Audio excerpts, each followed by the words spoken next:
The strike fall in Tamil Nadu against Tamilians being attacked in Karnataka had a mixed day. Business establishments in districts like Coimbatore, Tirupur and Nilgiris were shut down. Also, DMK leaders MK Stalin and Kanimori were detained for enforcing the ban.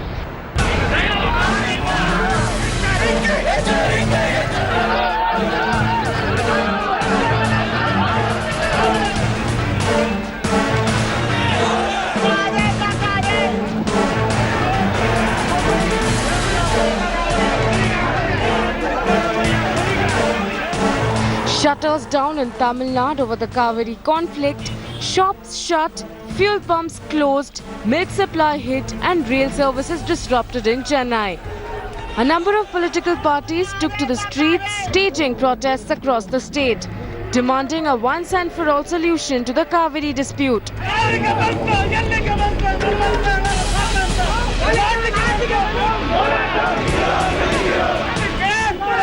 Let me show you how the city is reacting to the Bandh here. You can see, as usual, traffic is there.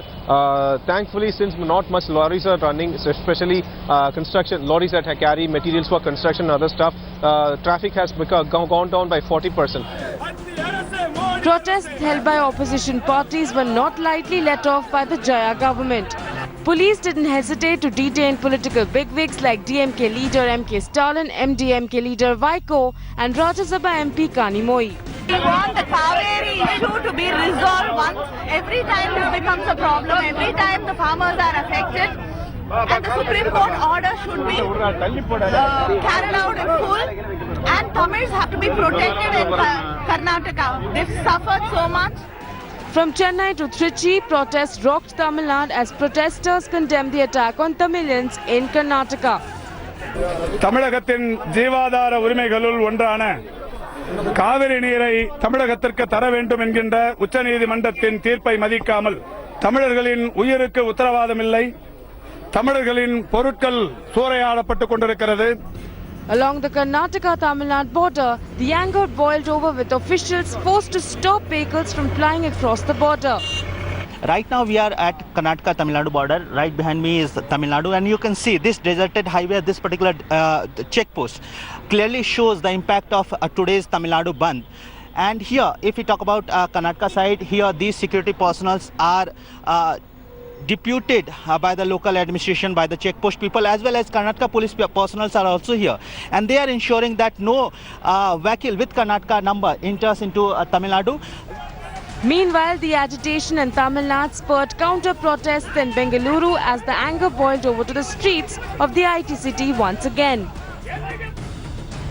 With Tamil Nadu now being singed in the Cauvery fire, pressure is piling on Jayalalitha. While Jaya has indulged in a letter war with Siddaramaiah, will she now do more? Will Jaya ride to the centre to once and for all settle the Cauvery dispute? With Pramod Madhav and Ashish in Chennai, Bureau Report, India Today. The shutdown call has now moved from Karnataka to the state of Tamil Nadu, and that's where India Today went as well. Our mission was to speak to the farmers to understand just how they were impacted, and also to ask them, after the Supreme Court's favourable order towards Tamil Nadu, just how much, if at all, their lives had changed.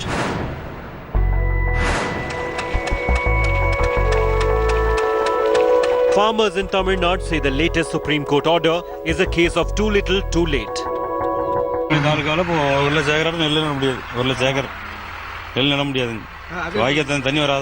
விவசாயத்தில் நஷ்டம் தான் நாம தான் ஏத்துக்கணுங்க.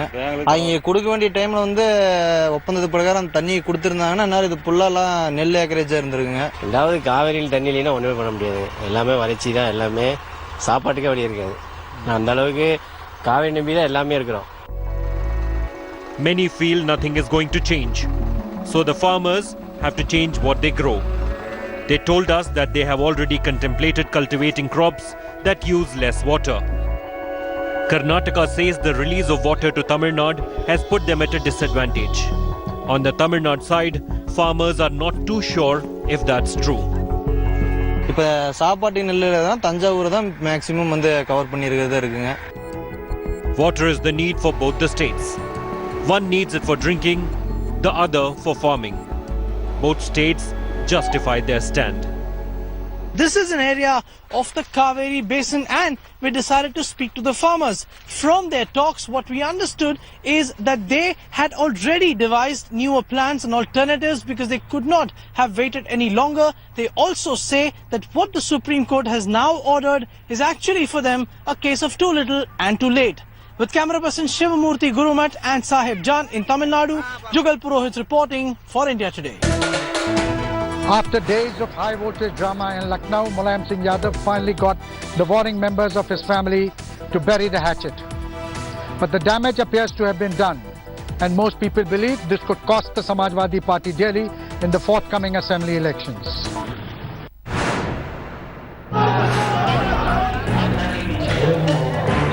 It's India's biggest political family feud.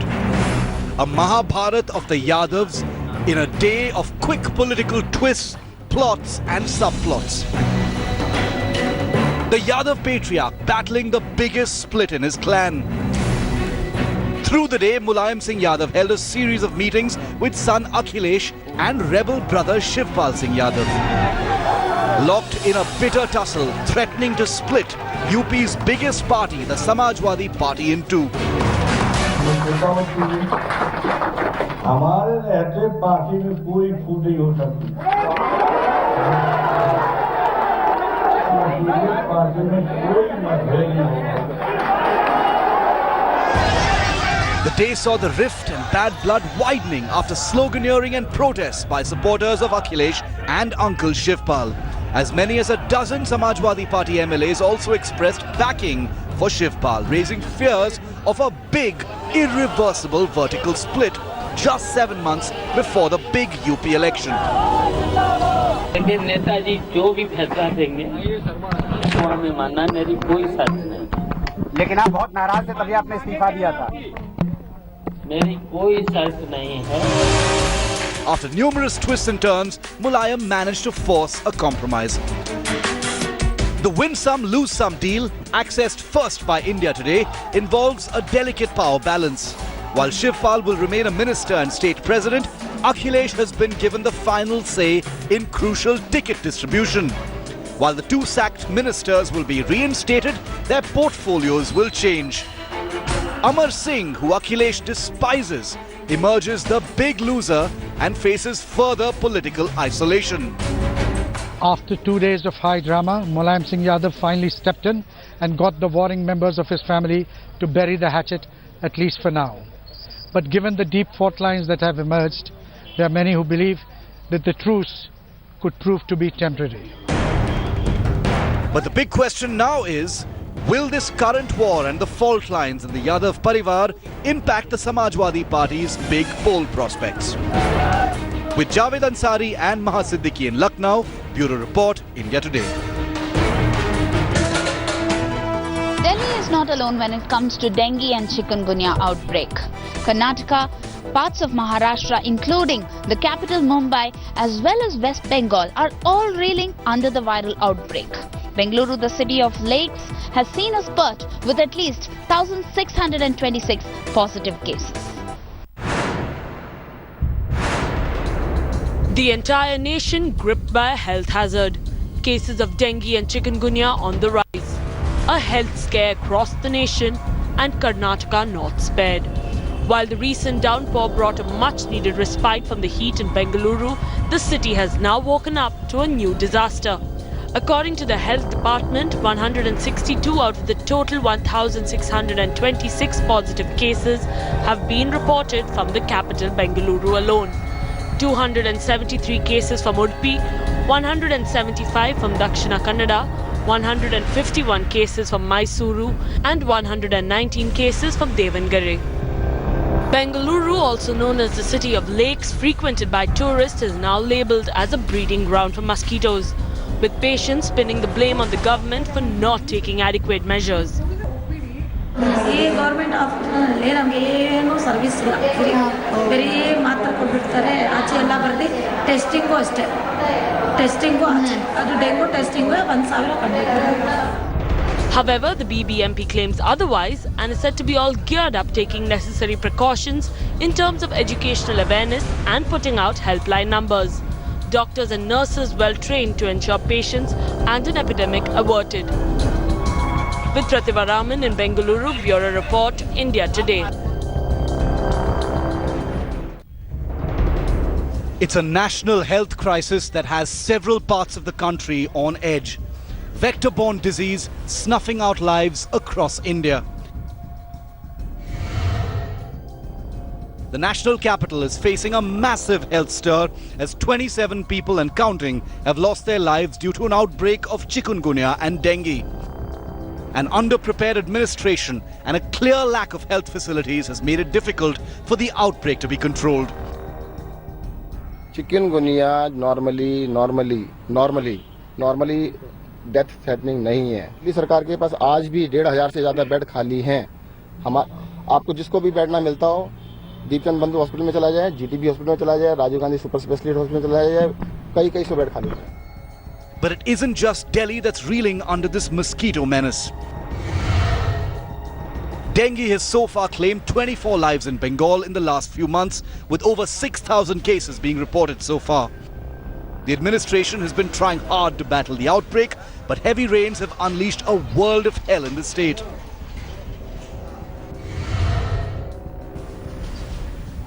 The dengue scare has spread to Maharashtra as well, with 2 deaths even being reported in Mumbai. But the worst affected is possibly Pune. 8 दिनों से काफी बुखार था। बाहर मैंने प्राइवेट हॉस्पिटल में दवाई भी ली थी, लेकिन कुछ फर्क नहीं हुआ। पिछले 4 दिन से मैं यहाँ एडमिट हूँ और मुझे जो मेरे सांधे में जो दर्द था उसमें काफी फर्क। इसमें दर्द जॉइंट में, हाँ, जॉइंट में जो भी दर्द था आज मुझे काफी रिलीफ लग रहा है। हम यहाँ पे आए, टेस्ट किया, तब पता चला डेंगू पॉजिटिव निकला। Hospitals are struggling to cope with the inflow of patients. Vector-borne diseases, chikungunya as well as dengue is a national program. So the treatment given at the government hospital is totally free of cost. The patients who come to these hospitals, who come to the government hospitals, they do not have to bear any cost. Government bears the cost of their treatment. The country is now firefighting an unprecedented mosquito menace, and with the death toll touching the 3-figure mark across India, authorities are struggling to control the outbreak and ensure proper treatment for thousands of patients added to the list every single day. Bureau Report, India Today. Massive downpour has created flood-like situation in several parts of Telangana. The capital city Hyderabad, apart from Rangareddy, Medak, they are receiving continuous rain. In last 24 hours, these districts are receiving heavy to very heavy rainfall. Meanwhile, the administration has shut the Nehru Geological Park in Hyderabad. Met has predicted more rain in next 24 hours.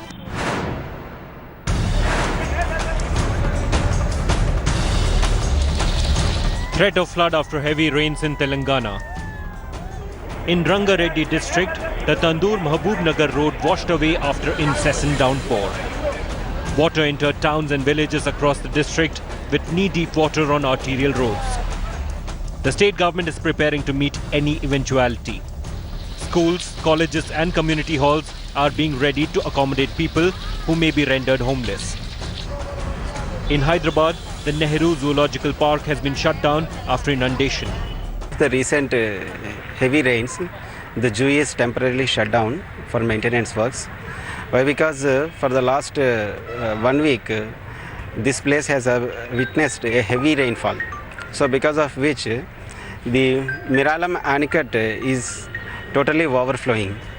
The Met Department has predicted no respite in rains.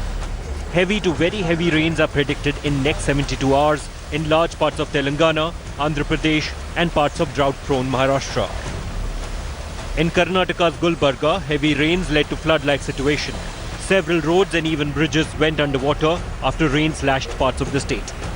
The residents now are preparing for the worst, with more rains predicted over next 3 days. Bureau Report, India Today. Delhi living up to its dubious reputation of being the rape capital of India. 2 girls, one 18 and 17, were sexually assaulted by a group of 5 men. What's surprising is that these girls weren't alone. They were accompanied by their male friends. These friends were assaulted, beaten up and tied by these 5 rapists who tied them up and raped the girls.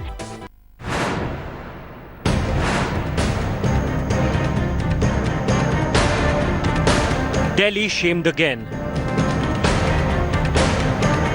2 girls brutally gang-raped by 5 people in a local park in Outer Delhi's Aman Vihar area, a place which has witnessed as many as 40 rapes in last 2 years. One of the survivors who went through the horrific ordeal was a minor. The 2 girls were sitting in a local park with 2 male friends when 5 attackers surrounded them. They first tried to molest the girls. When the 2 youth accompanying them objected, they were beaten up with hockey sticks. The 2 girls were then dragged away and gang-raped by all the 5 men. After sexually abusing the 2 girls, the rapist beat them up and threatened them not to reveal their plight to anyone.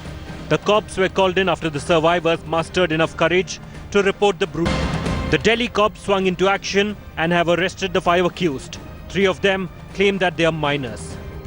Bureau Report, India Today. A week after Siwan Don Shahabuddin walked free, the Nitish government today chose to bite the bullet and move the Supreme Court for his bail cancellation.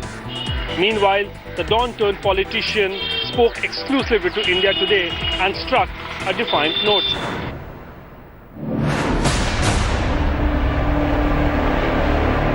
A man you've seen on your TV screens a lot this last week. Mohammad Shahabuddin, perhaps the most dreaded Don of Bihar. And these are the victims of his terror, Asha Ranjan and Chandrakeshwar Prasad, who are seeking justice for the murder of their 3 sons, allegedly at the Don's orders. Finally, after immense pressure from the victims and from India Today's incessant coverage, the Bihar government has filed an appeal in the Supreme Court seeking a cancellation of Don Shahabuddin's bail.